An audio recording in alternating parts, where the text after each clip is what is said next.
Welcome to Transcendence Talks podcast with your host, licensed professional counselor, Kristy Crabtree. Join us as we build the bridge between psychology and spirituality and discuss psychology for the soul.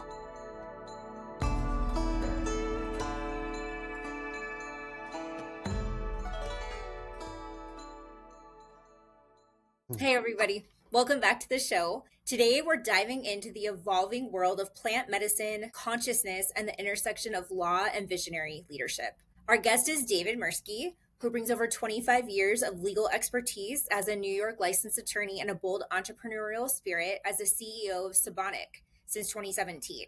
David has been at the forefront of the cannabis and supplement manufacturing industry, paving the way for Psychedelics' expansion into the world of plant medicine and conscious living. Under his leadership, the company launched Starwalker Cafe, a cutting-edge multimedia platform blending education, wellness, tourism, and curated plant medicine experiences. So now, David's sharing his personal journey through altered states and transformation on his new social media channel, The Maru Sky, where he explores the deep lessons learned through psychedelics and the pursuit of higher consciousness. I'm so excited for our conversation today. That's kind of where our lives, converged. So let's just dive right in. All right. Thank you for having me. Yeah. Thanks for being here today.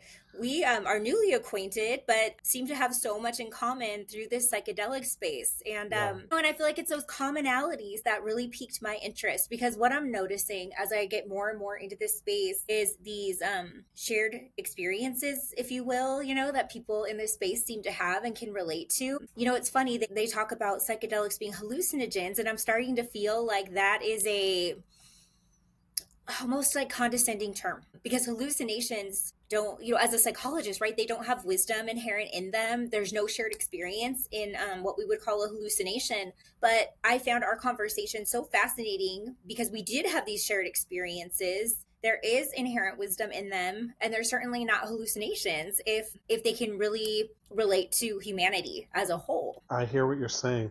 Mm-hmm.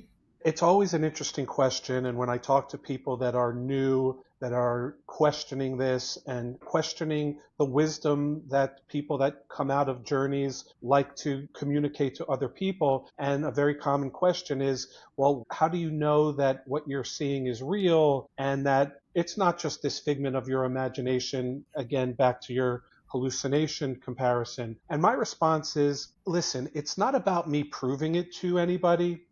That's just an endless road that won't go anywhere ultimately.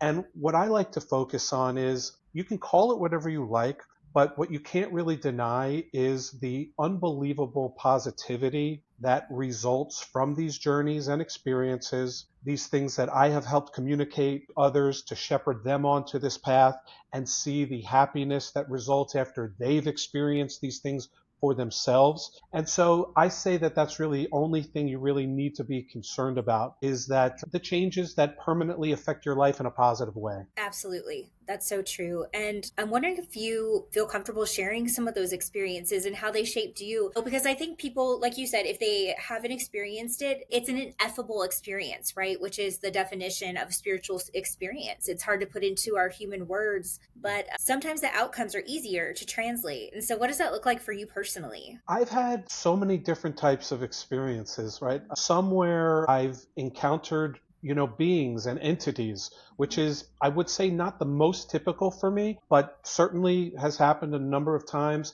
I've had experiences where I just have these knowings, like kind of downloads, thoughts of just wisdom, pearls of wisdom, and things that you feel energetically, just kind of in your deepest parts of your soul. And so these things kind of manifest in different ways, and who knows exactly why, right?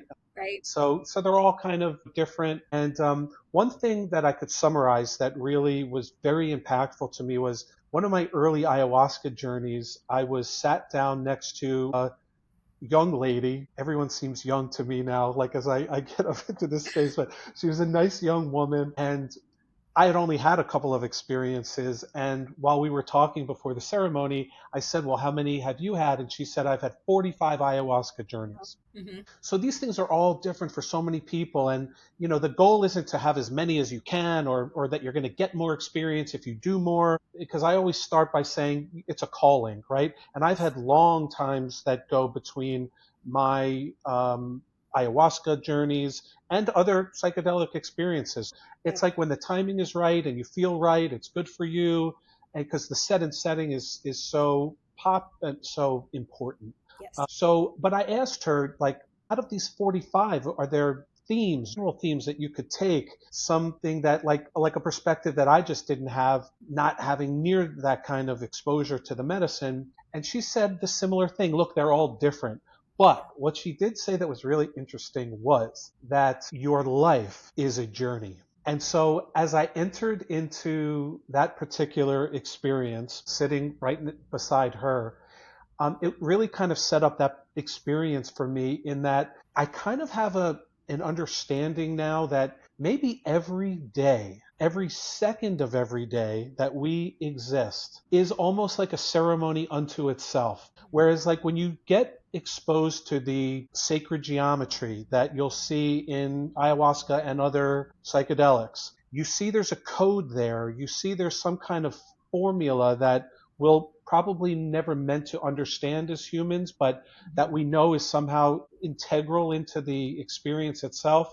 But that, like, every part of that is a fractal part and the whole at the same time, so that we ourselves are the entire universe. Yet we are this just minuscule, almost insignificant speck of light, all at the same time. And so in terms of an experience, we can have these magical psychedelic journeys, but they're just really as magical as waking up and go getting a cup of coffee or taking your dog out for a walk. And if we could kind of try and reduce that and see really the magic in every moment, that's something that I've taken away in general. And when I think about it, and especially when I get frustrated, I'll try and rely on that and tell myself, this is as magical a moment as any that you'll have, and just try to take a breath and just be appreciative. Even if I'm standing in line somewhere, or I'm stuck at a red light and I'm just annoyed about whatever it is, it's all about trying to live like we're in kind of the spiritual plane and the physical plane at the same time. Oh, that was so well said. I You know? completely agree. I think as far as healing goes in the medicine, that was a big takeaway for me as well, which is, how do I just become more present in my day-to-day life? How do I really learn to get my head out of the way, to get my negative thoughts out of the way, to heal from maybe some of the trauma that put those scripts there in the first place, and get present? How do I learn to feel safe enough in my body and in my nervous system so that I can enjoy the little small talk in the coffee shop, or the things that may have felt tedious, and realize, hey, time flies. You're never going to get these moments back. Really try to savor them and take them in. And you're right. I think that's part of the magic. That is the magic in the medicine. And we're engaged. We're interacting with the subtle world all the time. The subtle world that might be just outside of our perceptual awareness, but then it's like we get this peek beyond the veil when we're in the medicine. But if we can remember that we are engaged with this subtle world all the time, we can start to see its influence in our day-to-day mundane lives. And we start to see things like synchronicities unfold. And then the mundane does become magical. That's the goal, right? Because Mhm. most of our lives, let's face it, are not, going on this vacation or having the most exciting moments, or, it's really living life. I mean, that's kind of like, we go to work, we wake up in the morning, and oftentimes, and I've spent years at the beginning of my career as a litigator back in New York, really not wanting to wake up and do what I was doing during the day. And it's a waste. And I know it's very difficult for so many people that have to go to the job. And there are these realities. We have to do these things, and they're not going to be the most enjoyable. But it's our outlook on these things. How can we look at them and kind of find kind of that magic? And sometimes I know it is hard to do. But so that's really the benefit in the integration process when you psychedelic experiences, because there is something out there. Mhm. And that the medicine has opened you to that experience. And then similarly, that when you come back into the 3D reality, that the other one that you just came from isn't lost. And you may not be able to perceive it, but you do have a permanent knowing now that it is there. And so just kind of knowing that, it allows you then to integrate and to kind of say, I know there's something around the corner there that I can't really see right now, and I think it's great, and I look forward to getting back there again, but it will give me the power to kind of recharge and get back into the kind of grind of what regular life is, and just be able to experience that in a little more of an expanded way. Absolutely. So let me ask you this, because Hmm. you mentioned I didn't look forward to getting up every morning and doing law. And now you've really shifted into something that is so completely different than what you were doing before. And what I'm wondering is, did the medicine give you any insight? Was it a bridge for you to have this career shift, or was it totally separate from that? Okay, so I have an interesting perspective on this now. I think there's a combination of things that we set out for ourselves before we incarnate into this life. Yes.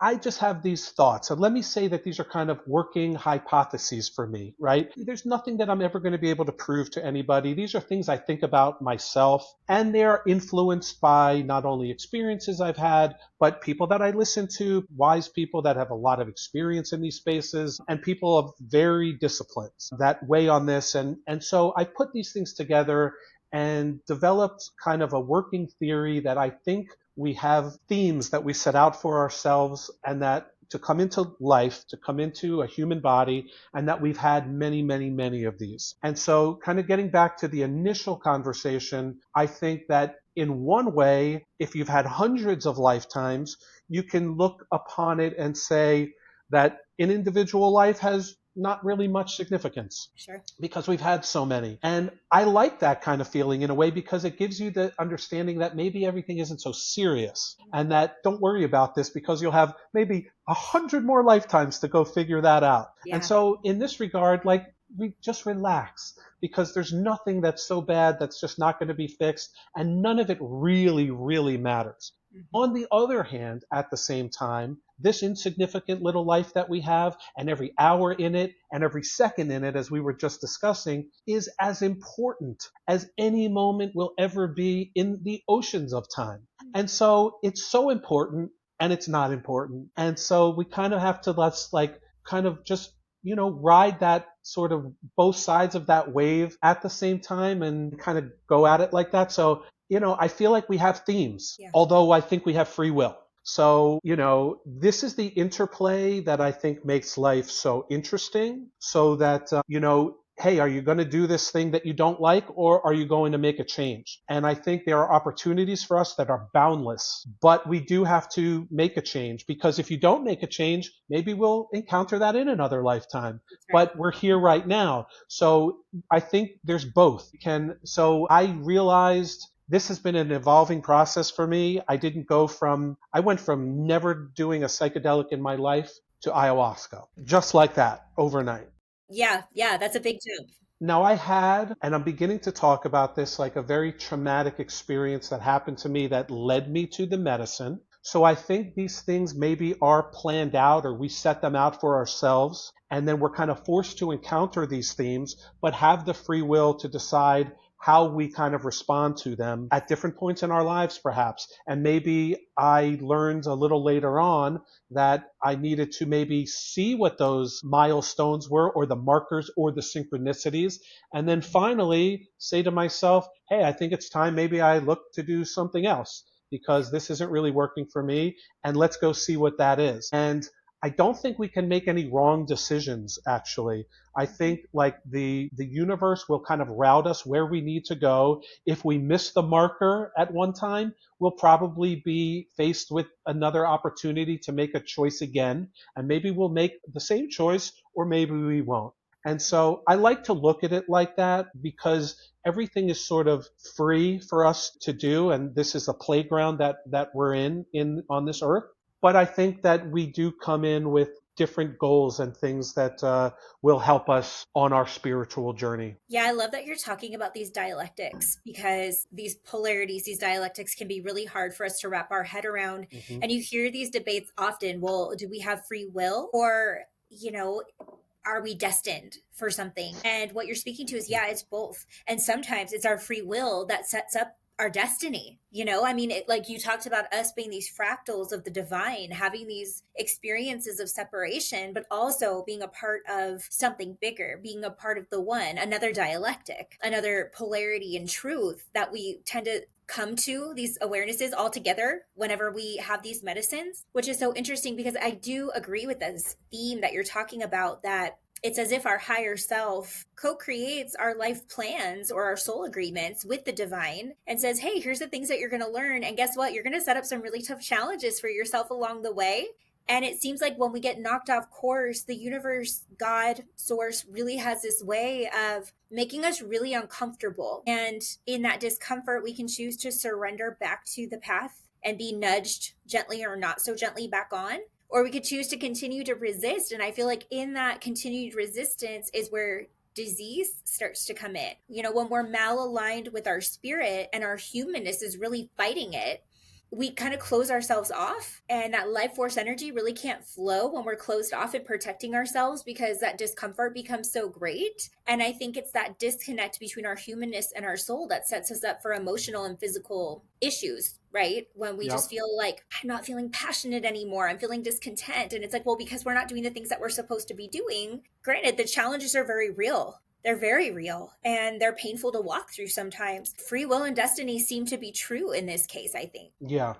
The thing about bad times and hard times are that is the point, I think, of the Earth School. And like Dolores Cannon is like, she had spoken about this for many years, and there's other authors and people of many disciplines and people like you who are doing like past life regressions or have patients that are exposed to those. There's just so many different experiences that we need. The only way actually to have them is to be in a physical body on this plane. And as much as we're limited here, it gives us the opportunity to experience things in a way that you couldn't as a spiritual being. And so we're here temporarily to figure these things out because this is the only place they can be done. And so in this way, you can do things here that you'll never be able to accomplish in the higher realms, which is why we're here. So like this place is as important as any other. There's no doubt. So, and it's a place of action.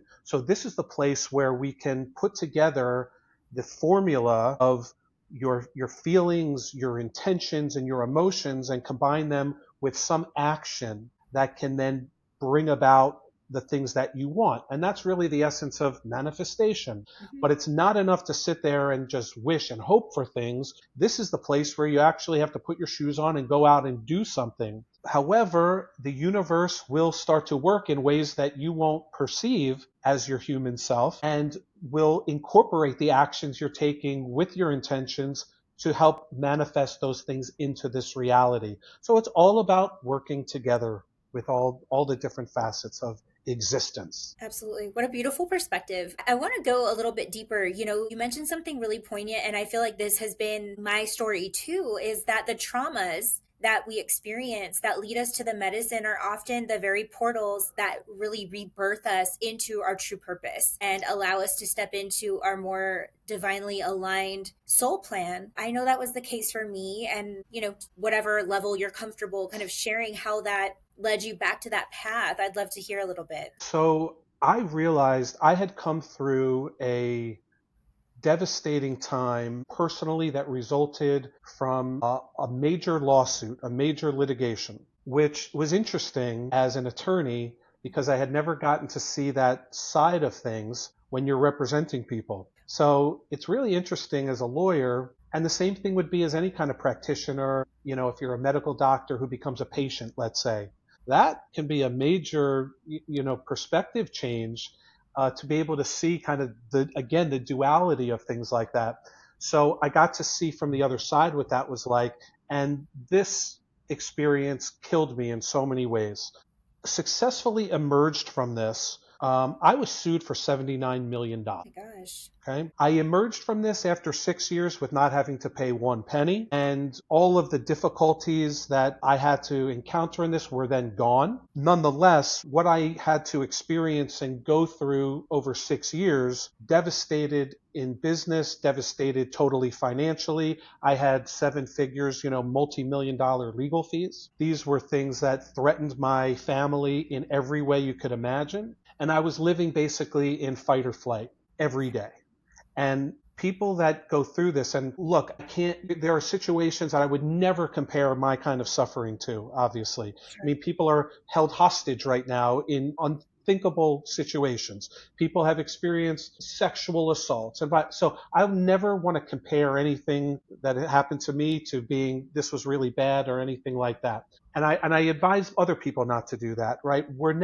And people are truly victimized in some way, okay? I never put myself in a victim mentality. I'm grateful for the suffering that I went through, and I look at it to see where I could take responsibility for things that I need to, and understand that things that happened to me that I don't think I was responsible for, or when you sit back and say, I don't really think I didn't deserve that, that may or may not be true. I really don't like to look at things like that. My perspective is whether you intend to do good things and you do intend to do good things, but let's say unintended things happen and you didn't mean for this or that to happen, you are still responsible for the outcomes, even unintended, that result from the uncalculable equations and results that emanate from these waves of energy that you put out into the universe.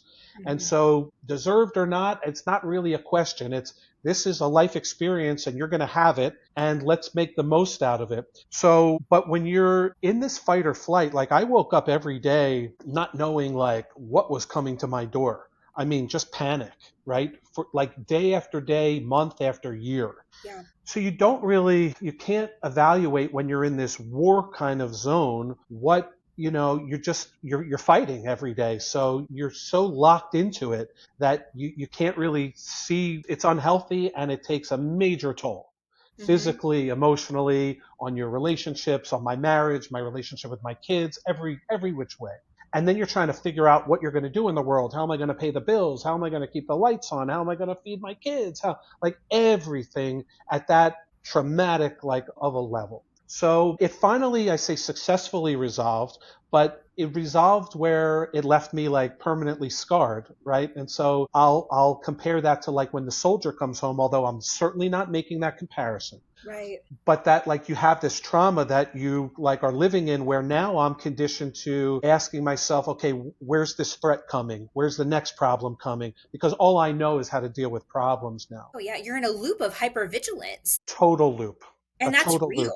I mean, It that is is just very as real. real as if there was, a gunman in your backyard. Your body can't tell the difference. And I think you get into this, these are why slumps are kind of hard to get out of, because I think what you actually, I myself, I'll speak, but generally I'll say, became such a good manifester, like an amazing manifester, but manifesting today what happened yesterday. Because I had this confidence and ability to know that yesterday sucked, the day before that was terrible, so I know tomorrow is going to be the same way, and I'm really excellent at making sure that that is what's going to happen. And so even though you don't want to do that to yourself, of course, your subconscious starts to form itself in a way where you kind of get comfortable in chaos. Yep. And then you like kind of do the things that bring about the things that you are comfortable in, which is chaos, which isn't good for you, but you don't really know how to get out of it. And so I think sometimes the magic of psychedelics, and ayahuasca in particular, is that it allows you the opportunity to say, no, maybe it doesn't have to be this way, and you can break this and start to think a different way, which will then result in different outcomes. So it was only months after I came out of this horrible experience, 6.5 years, that a couple of friends of mine said, have you heard of this thing called ayahuasca? And this is back in 2017. Really, nobody had heard of it. And so that first experience took me to Tucson, and the amazing gift that I was given in that experience was when I went into it, I had a purposed intention to relieve myself of this anger that had built inside of me, and kind of like a sense of vengeance that I really put on like two of the main people that were involved in this litigation. Yeah. And like I hated these people and I wanted bad things to happen to these people. Like I had every bad emotion that you could have. And when I got into the experience, the medicine, Mother Ayahuasca, put me together with these two people like we were sitting like head to head to head. And it gave me the gift of saying, wow, I'm looking at these other people. I see the pain that you're going through. And I see that you must be going through pain to put you in a position where you have to put this kind of pain on me. And I can step outside of myself. I can experience and feel your pain. And instead of feeling that well-known sense of anger and vengeance, I now had a sense of compassion. And I said, even though you're doing this to me, I feel for you because I see that you're also in pain. And I don't want you to be in pain either. And I hope that you can find a way out of your own pain. But that's your journey. And if you have to continue to do these things, or I understand what led you to do these things to me, I forgive you. And I can now put that anger down. And the lesson out of that was, number one, I felt how easy it was to put this anger down. And only the medicine could give me the perspective to make that decision. As easy as it was, I just didn't have the understanding and wisdom to be able to put it aside until I went through this experience. Absolutely. And I mean, we talk about the default mode network in the brain, which is the Yeah, part of us that keeps us stuck yeah, in these like circular thoughts that just get entrenched. They get ingrained through our experience that repeats and reinforces itself time and time again. I mean, when I think about your experience, I imagine like, dropping a jar of something really heavy on my toe. Like when that happens, it's like the whole room outside of my toe disappears and my consciousness is so narrow that all I can focus on is the pain in my toe. And then I might yell curse words. But then, it's like once the pain starts to dissolve, my awareness broadens again. But I'm having all the feelings. And so, it's like when you've been in that narrow consciousness for 6.5 years, fighting for your survival, right? Because our finances are essentially what it means to have survival threatened, in today's world. Your consciousness becomes really small. So to think that just months after, this experience that you can dig in your heart, disrupt that default mode network that keeps your consciousness stuck, get out of it into this broader perspective and say, I forgive you. That's a miracle in my opinion. it is. And the integration that happened from that took place where I didn't do ayahuasca again for 4 years. Mm-hmm. So when people ask like, oh, how many times should I do it before I'm cured? And I said, well, you'll never be cured and there's never an answer. This is an ongoing process that you'll have to decide how you want to interact with the medicine on your journey for yourself. But it's like, I say, like going to the gym. It's a great practice. It heals you. It helps you. You get healthy. You stay healthy. So when do you stop going to the gym? Well, never, right? So, but that doesn't mean obviously you're going to experience medicine like this in that kind of frequency, of course. But you'll know when it's right for you. You'll know when it's called to you. So I think it's like this ongoing process. But just to kind of give people an understanding of, yeah, you may be called to it. It could take a long time, before you're kind of back. But that the real importance when you come out with these lessons is that you have to figure out how to integrate them into your life. That is the most important part. How will it improve? Specifically, I wanted to make one point on forgiveness. I think when you wrong people, right, and I alluded to this a couple of minutes ago, when you wrong people, you can never take that back. And that's okay, okay? That's just the reality, because once you throw that rock into the ocean, the waves will ripple permanently. And so there's no do-overs from that. All you can do is to try to acknowledge things that you've done and then in the future make a change so that you avoid that kind of behavior and that kind of conduct so that you're doing different things. Mm-hmm. When it comes to forgiveness though, when you've wronged someone or if someone's wronged you, right, the forgiveness isn't to them. And this is like from my experience, because I'm not going to change them. I don't know what's in store in their life journey. What I do know is the vengeance aspect was not for me. That's not for me to be concerned with, right? The karma, a lot of different concepts will come to play here, is for that person on their journey, right? I've wronged people in my life. Other people have wronged me. Really, the focus needs to be on yourself. So when I said, I forgive you, what I was doing was forgiving, was allowing myself not to be burdened any longer with the pain that I felt from someone else's actions. That's a gift I gave to myself. Yes. So that's the ultimate thing, is we have this in our own control. No matter what anybody has done to us, they will kind of get what's coming to them. Don't worry about that. There is no outrunning like the karma. So that's not really for us to decide. And if we're focusing just on ourselves, how can we help ourselves? And that kind of weight of the anger, I realized, was just hurting me. So, like, it's the old saying, like, if you're out for vengeance, dig two graves, because you're going to go in one too. And I just can't tell you that I needed the medicine, Mother Ayahuasca, to say, this person's a human too. And even though they hurt you, here's the other thing. You have to realize, this is what she told me, that they're part of you. You're part of them. And you're all part of the universe. You're all part of God.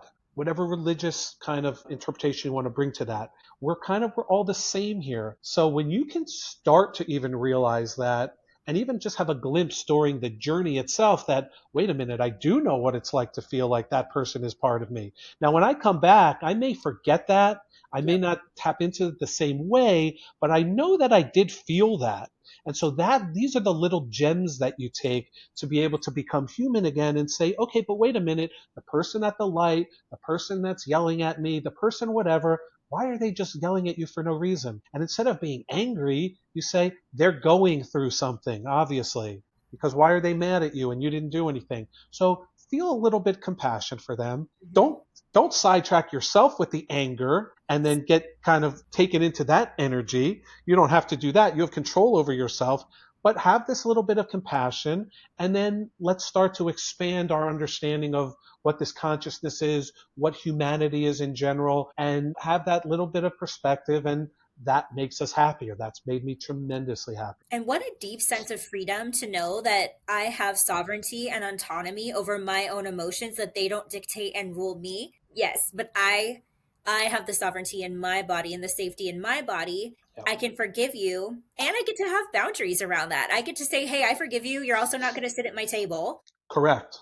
And I'm not going to waste my energy, because that's an inefficient use of your energy to channel it towards hoping that they have whatever experience. And instead, I'm kind of wondering, how did you then use, because that's a lot of energy. That's a lot of energy to spend over those 6 years in litigation, and then the anger. So it's like now you have this, well, I'm sure depletion after coming out of that you probably needed to recover from. That's not easy on the body, but once you recover from that, how do you channel that extra energy that's freed up now? Yeah, so that really started me on a path to consciousness exploration and wanting to continue to work not only with ayahuasca, but see what other medicines were out there, other psychedelic experiences that I wanted to expose myself to. And that evolved then over COVID, actually, was a very magical time for me, because it gave me two things. It gave me access to certain medicines that I hadn't had, and it gave me the opportunity that I think is a once in a lifetime opportunity for us that we probably,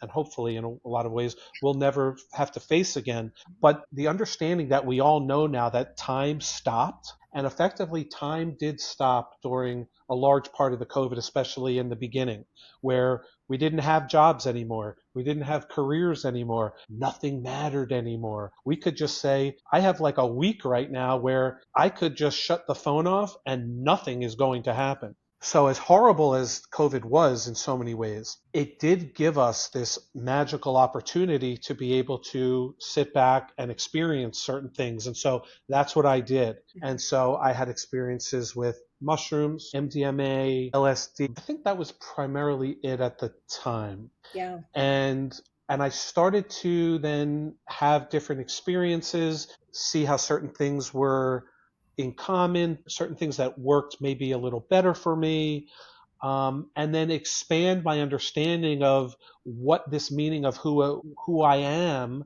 what am I, who am I, ultimately at a soul being level, what does that actually mean? And when I started to go back into these experiences, what was common, because as different as they all were, I recognized one common thread, which was that, okay, wait, I'm back here out of the body and I have this like freedom to be able just to fly and let this experience take me wherever and show me whatever I needed to learn and kind of recharge. And I have this understanding that I'm millions of years old. Like I go back as far as time goes back.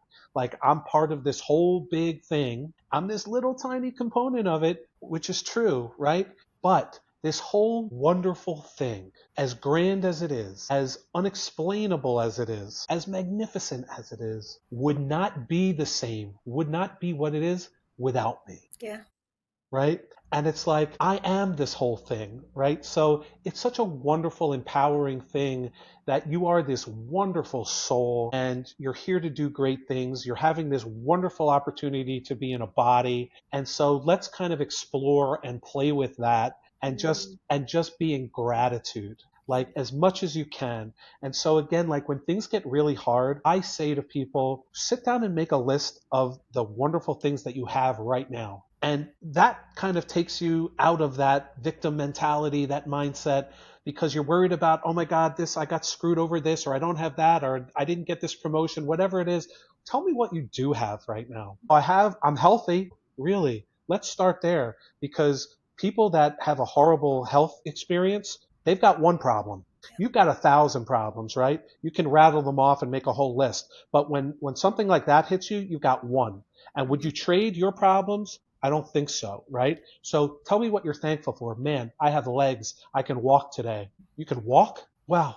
How about a person who can't walk? Can you be in gratitude for that for a second? That may seem like nothing, but it's a pretty big thing. What else do you have? Oh, I have this wonderful, spouse. I had this horrible experience. We kind of lost everything. We were so tested, but I had a spouse that stayed with me through the whole thing. Has your marriage been tested where you know that if something really bad happened, your spouse is going to stay with you through that? Now, maybe you don't want to go through that experience. I don't want it for you. I don't want to repeat that. But look what I got out of that. I got this, huh? I want to go deeper into that because I'm like, I've had that experience Yeah. in my marriage. Yeah.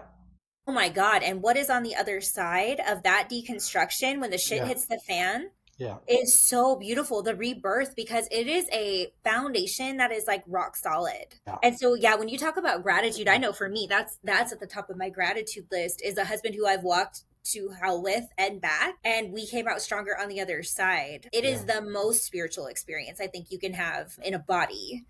Totally. Is knowing that somebody, that level of safety, that somebody has you even when it feels really hopeless or really hard or devastating. And even when you sit there and you're embroiled in this guilt and this shame that you brought these things onto your family, that's like what I had to face too.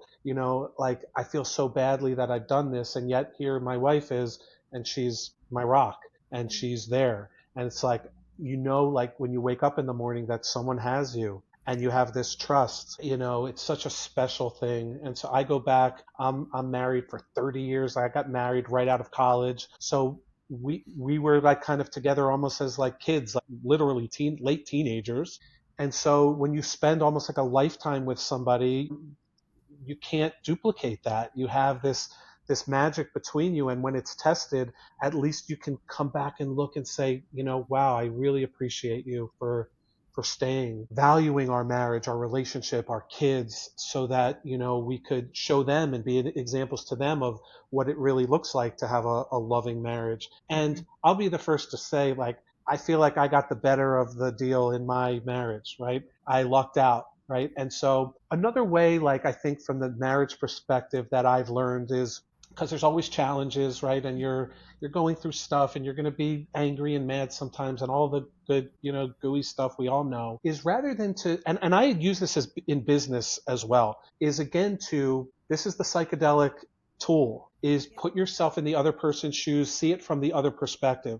And so rather than approach the situation, let's say the marriage, from here's what I want, here are the things I want out of the relationship, here's what I don't think I'm getting. If I wake up and I'm concerned with, what does my wife want? What does my wife need? Let me put myself in the position of, let me wake up and forget about myself. I'm going to try and figure out what it is she needs and wants so that she can be happy. Let me commit myself to that. And if she in turn does the same thing, aren't we kind of getting to a similar, maybe the same result. But instead of me trying to negotiate for what I want, my concern is her. Her concern is mine. And we'll come to a place that's not only probably better than we would have if we tried to negotiate for ourselves, but the process of doing that is much happier too. Yeah. It does, and it's so true. And it takes there's tools, I think, that are required for that. And I think the medicines, the psychedelics help us with that too. I mean, especially sometimes before the rupture in a marriage, there might be intimacy issues on an emotional level where it could be hard to talk about things. But some of these ruptures really put us into a place where we have to have the hard conversations by necessity because there's no choice now. And it cracks open emotional intimacy sometimes on such a deeper level, and you become conditioned to have these hard conversations, which makes what might my wife need or what might my husband need like so much easier. Yeah. Where before we can be so caught up, like you said, in ourselves. Yeah. And that's why like what's becoming a lot more popular now are in couples therapy is the incorporation of MDMA. Now my wife will not go near psychedelics. And so that's another thing. Like my life is centered on psychedelics and this lessons, my spiritual journey and plant medicine. That is not the path for my wife. Right. That is okay. Like these experiences aren't meant for everybody and they're not meant for everybody at a certain time. So I never recommend these things because I feel like you're called to them. And if you're called, I'm here to bridge the gap for you in terms of, can you educate me a little bit? What is it going to be like? What can I expect? What can I take out of it? And so everybody's different, right? So we can all get there in different ways. But for those couples that are interested, I think like MDMA therapy is magical, like make leaps and bounds. And I don't mean to, of course, you're a therapist. In combination with traditional therapy, I think it's wonderful. Right? Yeah, I'm a MAPS trained Yeah, therapist. So yeah. I've trained with Rick Doblin, his team with MAPS for MDMA, and it shuts down the amygdala, which is the fight, flight, fear response completely. So couples can just go into their work without the baggage, because you've been married 30 years, I've been married 20 years. As much as, I love my husband, there's baggage. There's going to be baggage with anybody that you've lived with and loved and had children with and whatever with for decades. And so sometimes we know that there's hot spots in marriages and in relationships, but when you can bring this medicine in, it's like the hot spots just fall to the wayside. All the layers of protection that we have, where we don't let each other in, or those places where it's like, ooh, that's a wound, don't touch it, it hurts. It's like it doesn't hurt anymore. And couples can get years worth of therapy done in 6 hours. I mean, I've watched PTSD heal in a matter of 6 hours. That was so profound. It really is a beautiful, beautiful medicine. And it used to be legal in the psychotherapeutic world, until I think it was 1985 in the Reagan era.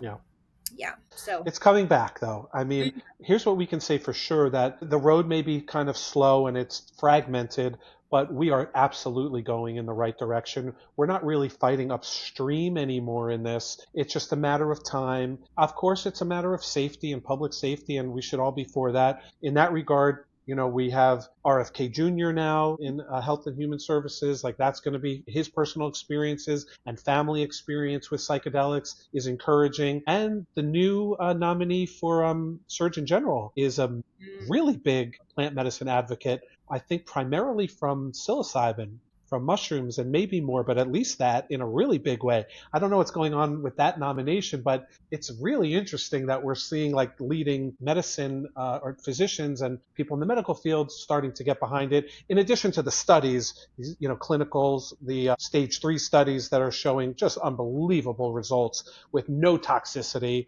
They're even doing like DMT studies now, keeping subjects under like immense doses of DMT through IV for like an hour or something. Yes, DMT is the X version, the extended, where people are able to like break through into these psychedelic realms. Because with traditional, like a 5-MeO, you get 10 minutes, right, to talk to these beings and have these experiences. But in these extended states, people are coming back with so much information.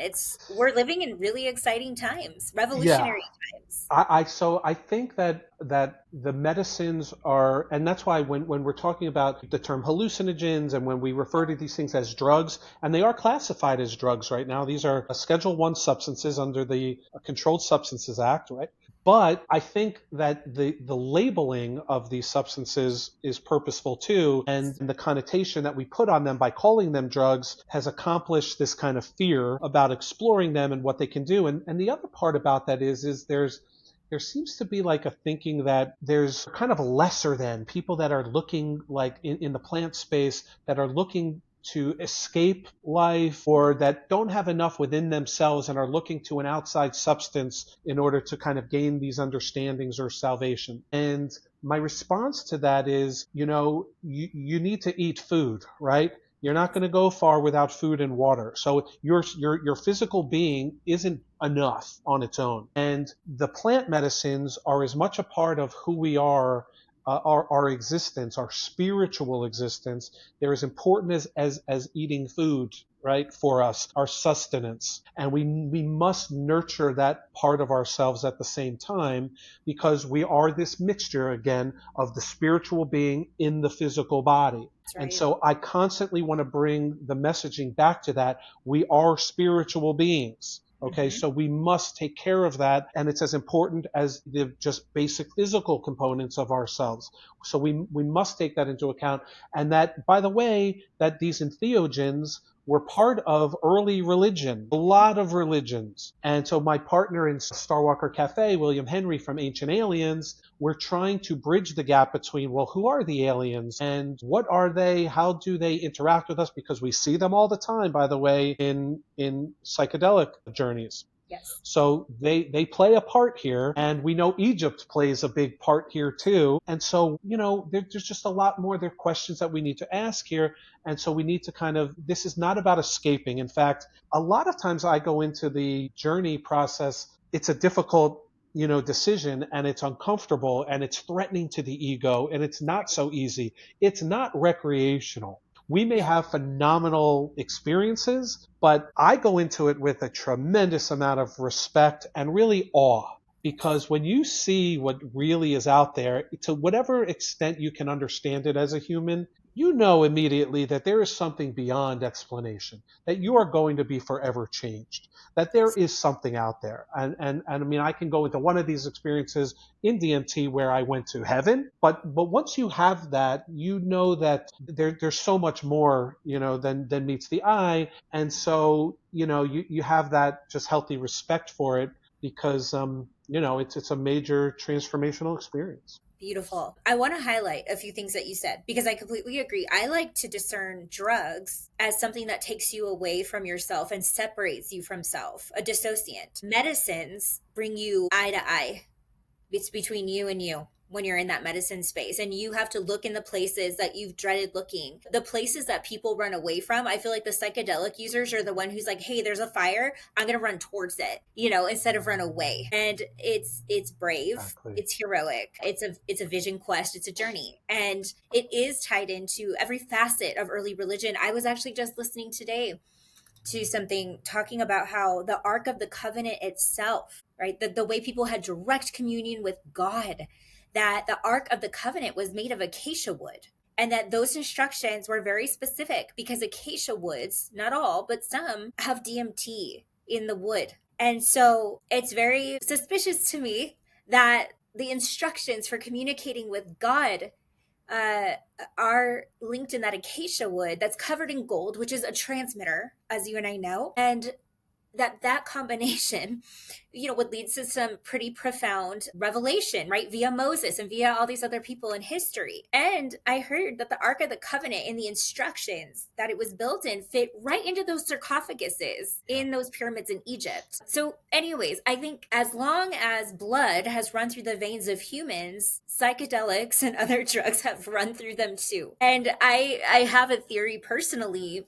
that's part of our hidden history, because I think that if we knew the truth, if we knew that there's a way to have gnosis, personal experience with God, a way of direct knowing, that cuts out the church, it cuts out the middleman, it cuts out the governments, it cuts out the systems, because we would have that wisdom. We have gnosis. And right now, and for thousands of years, gnosis has been looked upon as dangerous. It's been gaslit. Those books have been burned. I mean, they were hidden, right? The Gnostic doctrines were hidden in Nag Hammadi. in Egypt. And so they hid them because they were being left out. They were being persecuted. And they were being persecuted by these churches that wanted to be the middleman, and they were power seeking. And not that I have any issue with church, I just think it's an indirect way of knowing where there are more direct ways of knowing. And so I think it's just time to figure out, okay, there's not one solution for every person, and we can have these direct revelatory experiences that really shift the way we live, the way we think, and the way that we love. Yeah, it's such a great point that you're making, because it's a difficult concept here, because it is a direct threat to organized religion in some ways. I don't think it needs to be that way. I think, as you're referring to, and William just did a live stream on this, where the bread and the wine were actually entheogens. So we're actually part of the Judeo-Christian practice and other religions. And I've had experiences that come out of religions that come before Christianity, and they go back to Hinduism and Jainism. And I think they all have a very important part to play. They all have unbelievable teachings to give us. Yes. I don't know that any of them in and of themselves has the whole story, right? I do love the point you're making, that there need not be an intermediary between us and God, whatever we think God is. Now, I know, like in basic Christianity, and the concepts of Jesus, that yes, there is that difference, right? And although there's a lot of reference to the wonderful things Jesus said, where his actual intentions could be framed more like, I am not the one, I know the way, I am the way, but you are also the way. That's right. If you can just be like me, you are the way. That's right. And in that sense, we don't need churches. At the same time, I want to say there's nothing wrong with your wonderful church, okay? Right. Because I know so many good things that are happening that come out of people. One of my good friends is so much service in his church and is helping so many people. So wonderful. Like that's terrific, right? So how do we kind of embody all of this together is kind of difficult, because the reality is, and you're referring to government, if people really had this en masse experience with psychedelics and the whole world did mushrooms today, tomorrow, Tuesday, would be a different world. That's right. Guaranteed a different world, because we would have this experience that, okay, wait a minute, you are me, and these wars that are going on, wait a minute, those are my brothers and sisters. Wait, what are we doing here? And, can I have compassion for that, for these? And everyone starts to understand that we're the same. That does not bode well for a lot of our socioeconomic systems and our government systems that like to keep us embroiled in these small-minded arguments and take us away from these really bigger issues. And so this is something that, I think is part of the ascension process for humanity right now. This is the reason that someone like me with no experience has been exposed to the medicine and now is on this journey telling people, we are all the same here. Let's kind of try to figure this out, everybody, because there's something really important. And it's not because I'm saying it, because I'm nobody here. It's the message itself is getting out. Someone explained to me recently that Mother Ayahuasca has decided to leave the jungle, and she's now making herself known to the mainstream. And so, and other psychedelics, I think I theorize whether mushrooms themselves are alien intelligence. Yes. That they've decided to incarnate in a physical way on Earth as this mushroom, because if you look at mushrooms, like the way they've proliferated across the Earth and in the mycelium under the Earth, it's the network that they've created covers everything. Mm-hmm. They are the entire Earth and the communication system for our planet. So who would you rather be if you were going to take on a physical form to communicate with humanity and help the advancement of humanity in any better way than the mushroom? Absolutely. So these are kind of deep questions, but this is what I am life focused on. Right? So same. It's pretty much what my whole book's about. Right? Yeah, because I think it's time, and I think we've reached a critical tipping point where people are experiencing these same themes and concepts, and they're understanding them and wanting to usher in and facilitate change at a systemic level. And I think these are the conversations that liberate people. Because again, it's not about church is good or church is bad, or government is good or government is bad.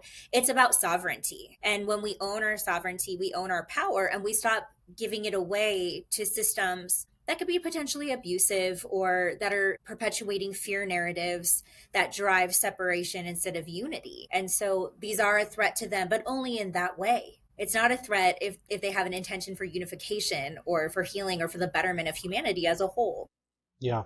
I made a statement recently that I believe that, and we'll just focus this on the United States right now, that as Americans, we should have a recognized constitutional right to the use of our consciousness. Yes. And I don't believe that any restrictions on our consciousness and how we choose to use them and express them through plant medicines should be restricted at all. This is a controversial point, but I do believe that it's warranted, and I certainly would hope that this would be embraced all over the world. I make the point in the very limited way as an American in terms of our Constitution, because I want to highlight and legally highlight the distinction and the importance that our consciousness is so entwined with our existence, and it is something that is distinct from our physical experience, that it must be given this level of importance and recognized under the law. We have some, like, as again, we are changing and we're going in the right direction, but we're nowhere near this universal recognition that I'm describing here. This consciousness is actually more of who we are than the skin suit that we live in every day. So this is kind of a big leap, but I put it out there because I want to keep exposing this message and get people to talk about it. If you don't agree with me, no problem. That's great. Let's talk about it. Let's discuss it. Because this discussion, I think, will start to elucidate people on in just asking these questions, because let's face it, the more people that have a plant medicine experience, the more people that will be asking these questions. Absolutely. It's not necessary, and it's, again, not for everybody, but the people are waking up, people are having them, and there is no turning back. And once we get to the tipping point that you just alluded to, there will be a point where there's enough consciousness working at the same frequency that we will see like a monumental change. And the truth is, let's just theorize this for a second. Let's assume that we all had this experience and there was this unbelievable awakening and true love and understanding of universally who we all are and that we are the same. How different would that be than actually the return of Christ? Yes, I Just a completely. question. Yeah, well, I theorized that in my book as well because I had a psychedelic. I don't know if you've had this too. Have you had this too?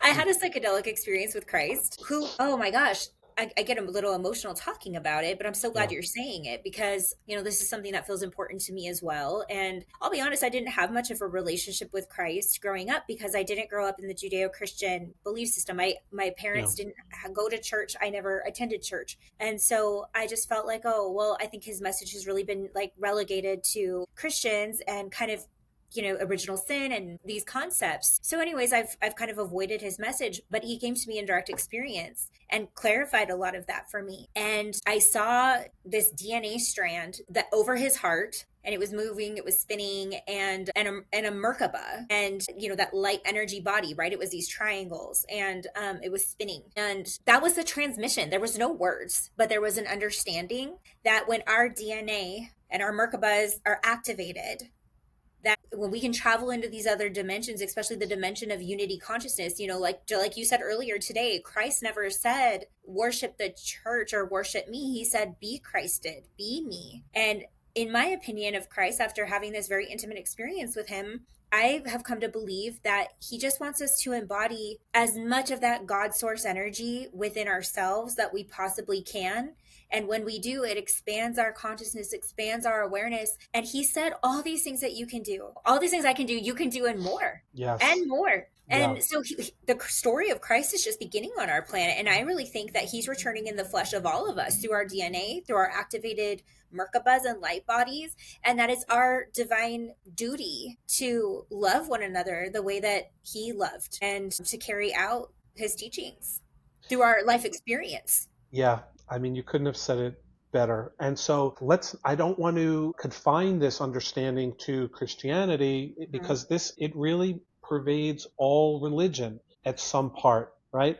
And then like when you go back to the core of religion, we know that, well, Jesus was a Jewish rabbi, and then, we had these. So you start to ask yourself, and of course, Islam really was similarly born out of the same seeds, right? You have Isaac and you have Ishmael, but okay, so they went this way and that way, but they were brothers, and okay, so wait a minute, let's start to ask ourselves. So we all kind of started at the same place, and Yeah. then we kind of branched out a little bit.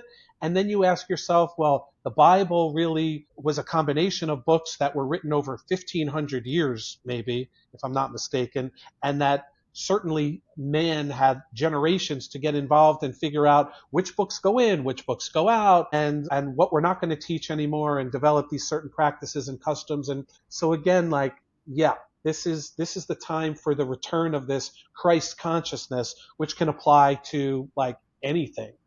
Yes.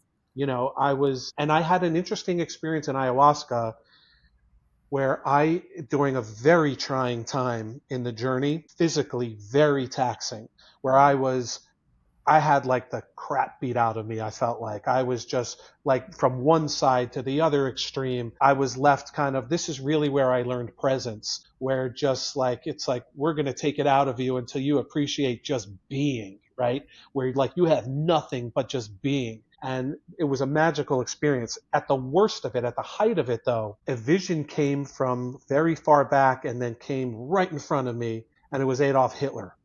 Wow. Mm-hmm. I do not have a direct family that was in the Holocaust, so not in my direct lineage. So my takeaway from it, as I've tried to process this over the last couple of years, was I really don't know. But there's obviously something significant that binds us to generationally. Mm-hmm. And so these are very deep questions about multiple lifetimes, parallel lives, um, just questions beyond our understanding. Maybe I did resolve something at a level I'm not really aware of, Mm-hmm.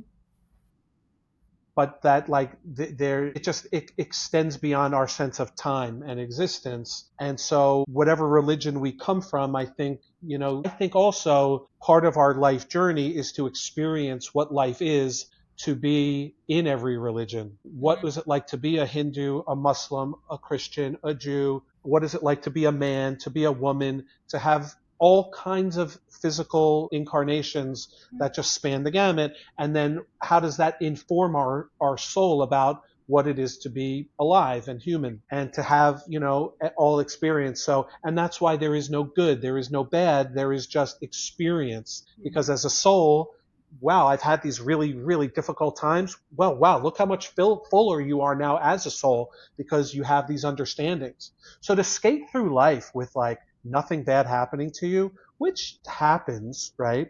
I think there are explanations for that also that are deeper, but it does happen. But what do you really gain from that experience? Oh, I was born a rich kid. I never had to do anything, never did anything, never accomplished anything. You see a lot of unhappiness in people that have never suffered or had to have strived for anything because you get no growth out of it. You don't learn patience because in the timelessness of what I think reality actually is, you don't really have this wanting for things, and you can't learn lessons like patience. You have to come here. You got to be a person. You've got to get up and get on the bus every morning or whatever it is that you do and sweep the floors. And, you got to learn that. And you can only learn it by being incarnated and knowing what that is like to do 9 to 5, 9 to 5. But that's where the magic is because you can kind of learn those nuggets. So I know we've talked about we've gotten We off just on went around the tangents whole here. universe and back, We and I still did. feel like I have questions for you because, We sort of okay, did. there's two more things that feel so important to ask you. One of them is because I was thinking to myself, okay, if we're evolving, but we grow through pain and we grow through trauma, does that polarization still exist? And what I was shown in my vision was like this triangle. And, the base of a triangle is really broad, it's wide, and it gets more narrow as we get to the top. And there was like a line that showed like Earth's involvement, that like as we go up, there's still polarity, but the polarity is like more narrow. Because right now we're like this warmongering, fear-mongering, pretty violent species, and it's no wonder the extraterrestrials aren't communicating with us now because we're murdery and we're just gonna, we're downing their crafts and we're doing these things. And I was curious what your thoughts are about, ascension and what does that mean for Earth and these polarity shifts. And then I want to get into the ETs. Yeah. I mean, on the ascension question, I want to be the first to say I don't know, right? I don't think we're ever meant to be truly ascended because we're human, right? So no matter how much we figure out here, we are going to have this human limitation. Okay, so let's accept that. That's perfect. That's great. That's who we are temporarily, and we'll try to expand in that as much as we can, given the limitations that we're in. So I think it is more about understanding who we are together as a humanity and looking at the ascension as we're not going to get anywhere until it's all of us together. And so that's where we'll get to that tipping point where enough of us will kind of embody this, where the systems will break down. We're going to be looking out for our neighbor. We're going to be trying to make sure everyone else is taken care of. And then that's really where ascension comes from. So it's going to happen as the collective, I think, at a certain point. And so we just need to do what we can individually, and embrace it as much as we can without trying to figure it all out, right? I think the only thing that really exists is love. Like, it's as simple as that. If you can emanate more love for yourself, number one, which is very difficult, and everybody at the same time, just do that. That's kind of the Christ consciousness. That's the healing nature of the universe. And that's all we're kind of meant to do. And maybe we'll then get there where, yes, I think the earth is going through a transformation too. And we talk about the old earth and the new earth. You know, I don't, these are things that I wrestle with and I don't have answers for. No. You know, and you talked about the ripple earlier. Like, if we do somebody harm, there's a ripple and we can't stop it. But the opposite feels true too, where when you do that individual work, when you walk into the Maloka and you forgive and you embody more love and you share that with everybody you come in contact with, that ripple is just as impactful and just as real. You're totally, totally right. You're totally right. And I make a point of telling people, if you can't do anything for yourself, things are just really that bad, go do something for someone else. And there's like a movie clip that I'm actually working on this like content where, you know, someone's like, oh, can you help me? And this person says, look at what's happening in my life and this one and that one and this thing. Like, why do you think I want to help you? And I use that as the jumping off point to say that's exactly when you want to look out for somebody else, because it will be the thing that ultimately will help you, that will recenter you and will change the energy that is coming out of you. And if you're living in a state of lack or frustration, you are emanating this and then you will continue to manifest this. So even when things are crappy, the best way to kind of break that cycle is, let me go help this person, because that just selflessness will automatically change your frequency. You are initially helping that person, yes, and the ripples of that will go out into infinity too. They will also come back and help you personally. So I'm not saying do it selfishly, but do it because I have nothing else to do. Let me at least help another person, because if I have the power to do that, someone else will help me too down the road. And in the process of helping somebody, if you're feeling really bad, you will feel better. Absolutely. You will feel such satisfaction in helping another person that you will automatically feel better, and that will automatically set you down a new road. Yes, absolutely. So we talked about these ET encounters that seem to be another universal experience, and you're doing this amazing work with William Henry with Ancient Aliens, and really kind of talking about, you know, not only these experiences that people are having in medicine, but also that they've been woven throughout our fabric of history and, you know, potentially in ancient texts that maybe have even been misinterpreted as, you know, angels or gods or demons, right? But they're there. And so I'm curious about your take, your work that you're doing, and your thoughts on all that. The thoughts are so wide and varied. Egypt has just an untold part of our universal human history. We're exploring that. We don't know what this is. There's new discoveries going on at the pyramids. We're very quick, and William is, or not very quick, we're not very quick to make jump conclusions of what's actually going on and the impact of what these new discoveries are and what's being found under the pyramids. There's a lot more to be discovered than we know right now. That place has a magical part of our history. I have had an experience where I was exposed to the ancient Egyptian god Thoth, who was a teacher, who was an educator, a learner, someone who was shepherding people onto the ascension process. I think these old energies, these alien entities, are other forms of consciousness that continue to exist in a timeless way and that are here to only help us. Nobody's here to hurt us. Like, let's just say that. These things are so advanced. They may be our advanced forms of who we actually are. They're certainly here only to help them. Government and other things want to tell these stories about fear. And I think that's what's driving even like the latest congressional hearings that we're having. These things are invading our airspace. What are they? They're unknown. That is fear-based. Absolutely. So If that they is wanted good. to hurt us, let's just be honest. They're so dang advanced, they would have done it Come on. already. I Come on. know. And I'm not saying there aren't negative entities out there. Mhm. This is beyond sort of my pay grade. I've had some weird experiences, nothing that really hurt me, things that kind of scared me, but really scared me more as like a person. Like I've seen the snake, I've seen the dragons, I've seen Thoth, I've seen the mantis, Yep. which is another incarnation, which may hearken to like the reptilians, maybe they're related to that. I don't know. Nothing's ever tried to hurt me though. So I have immense respect for what these ETs are, and they're no doubt they are continuing to communicate with us on an ever increasing basis. They are going to continue to make themselves known, and we should welcome that. I think they are on a mission to make themselves known, even though it may not be on the time frame of our government and world leaders, and they're going to have to just adjust to it. I think there's no doubt that they know a lot more about these entities, who they are, and what our relationship has been with them time immemorial on this planet. And they want to keep that as a form of control. I think some of that goes directly to the heart of religion, which also, as we've talked about, wants to keep control. But at the heart of it, I think these entities are they're these crafts that we're seeing. And where we are in Arizona is also a hot spot. Yeah. Whether it's Sedona or the state at large, we're seeing these all over the country, of course. Sedona has some frequencies that are very spiritual. So these things, whether they're coming from other planets or more likely in many cases are interdimensional, where they can just pop into existence because we only have this 3D. They are here. They're going to be part of our evolution. And I think we are on this accelerated track, which is why I'm here unknowingly in this space as a former civil litigation attorney saying, hey, I'm into plant medicine now, and the world is on a new course. We're changing, we're evolving. Let's figure out what consciousness is, because we got to gear up for this magic ride. So, I have more questions than anything else, but these things are certainly real, and just don't be afraid. I'm so glad you said just don't be afraid. You know what? I was just on a cruise with Dr. Stephen Greer last month. Yeah.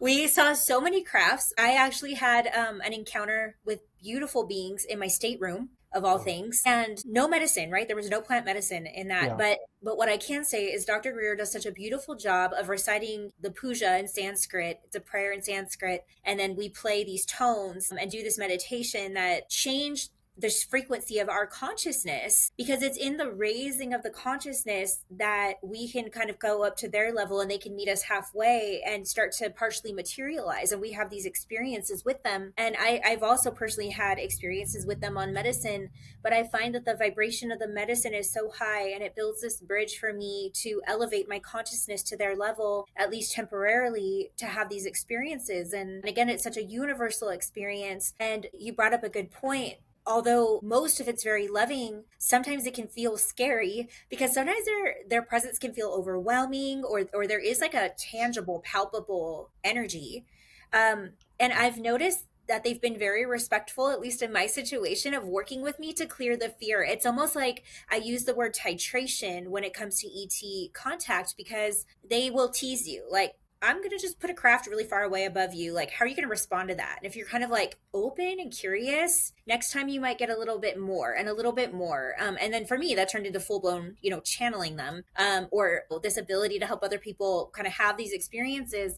But it didn't start that way. It was almost like, are you open, or are you going to close yourself off? And to me, that's a very loving act. For them to have this awareness that, hey, we're just human, we're just babies in our civilization and kind of scared. And so they tend to introduce themselves nicely. I've had experiences where they're kind of like, look, girl, like, clear the fear, because we need you. Like, we need you to write this book. We need you to do these things. We kind of have a job for you. So we're just going to like initiate you. That was Anubis for me. Like, when you talked about Thoth, that was Anubis. He was like, no, I'm pulling you into my labyrinth, and we're just going to get this out of the way. You're going to meet yourself. It's not going to be pretty, but I got you. It was Anubis. journey was for me. And that was my really intense, like scary experience that just took me into the underworld, made me face all my crap, and just birthed me into something. He cleared the fear from my system. And then after that, contact became second nature. But what a ride, you know? I think it's a practice, right? Because when I've encountered fear and had really good learning experiences, but like this was a DMT experience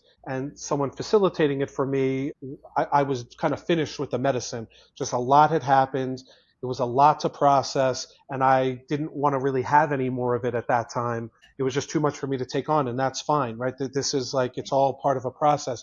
The one thing that I was told was, you have to kind of get over the monkey mind that we have as humans, that this ego-based fear process is good for us. It helps us survive, but it also kind of can inhibit us in terms of this spiritual evolution. So we just have to recognize it for what it is, recognize that that these entities are here for us to help us kind of overcome that.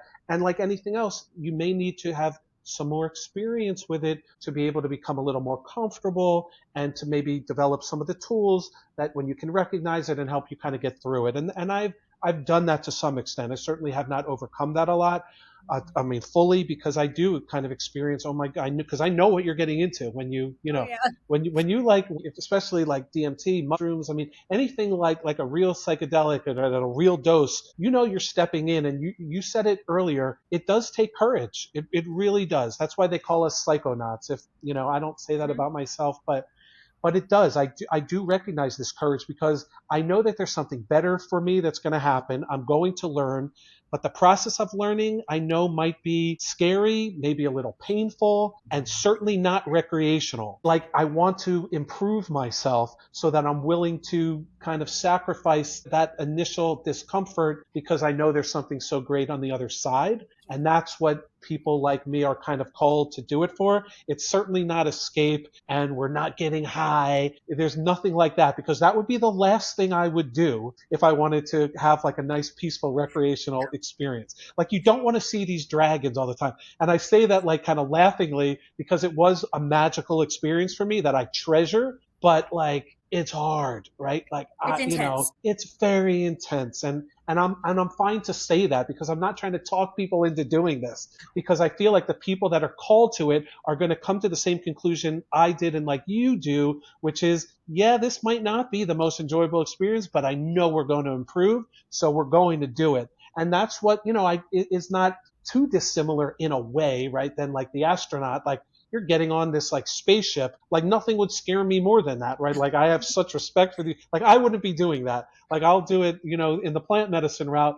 So we're all kind of built, in our own individual ways to be able to come to these things at our own time, at our own pace. And that's what I'll, leave it with. But this process of exploration is infinite, and we're just going to continually be on this journey. We're never really going to get anywhere on it. We're going to learn, and we will evolve, but it's not to a particular end. It's really just to keep having the experience. Because it's infinite, right? Yeah, of course it Yeah, is. we go on forever. And We don't. so I'm curious, where are you visualizing, Skywalker Cafe and some of this other work that you're doing? What are your professional goals in this space, and what would you like Yeah, to see happen? yeah, so I'm really happy to be able to say that. So the Star Walker Cafe is bringing people from Ancient Aliens to continue to pursue that. Obviously, that's the core of what we're doing, but also to introduce psychedelics as a tool to be able to continue that exploration,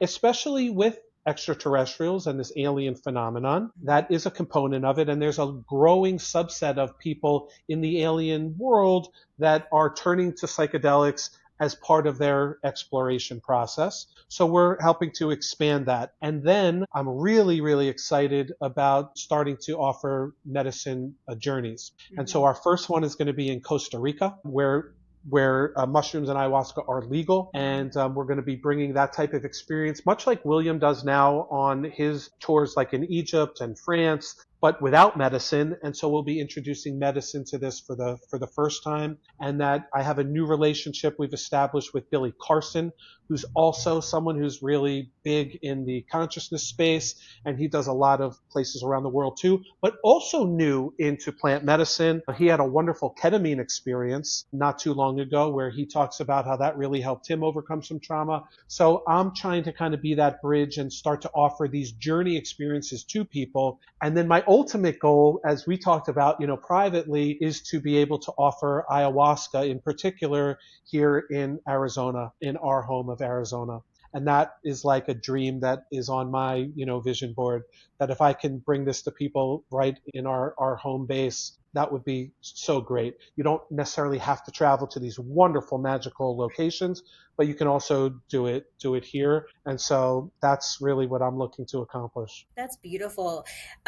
David, if people wanted to find out more about some of these offerings, how would they find you or reach out to you? Yeah, go to the Starwalker Cafe, send us a message, or if you're really interested in learning about these experiences general, please go to my channel because I'm trying to get out to people that are trying to hear what it's like, the nuts and bolts of these experiences, from someone like me who maybe is less threatening, who's got a little older. I'm talking maybe to my older people out here who are saying, I know there's something out there for me. I'm trying to figure that out. I'm really scared, and am I too old to start this process? No, you're not. So my channel is the Meru Sky, Meru.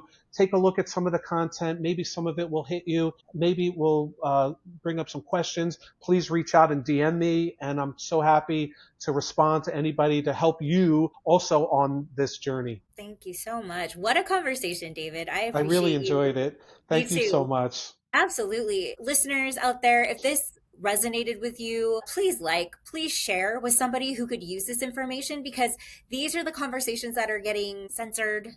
These are the conversations that the internet is not pushing out. So we need your help with that. So if this conversation touched you at all, please like it, please share it, please subscribe. So everybody have a great day, and we will see you next time.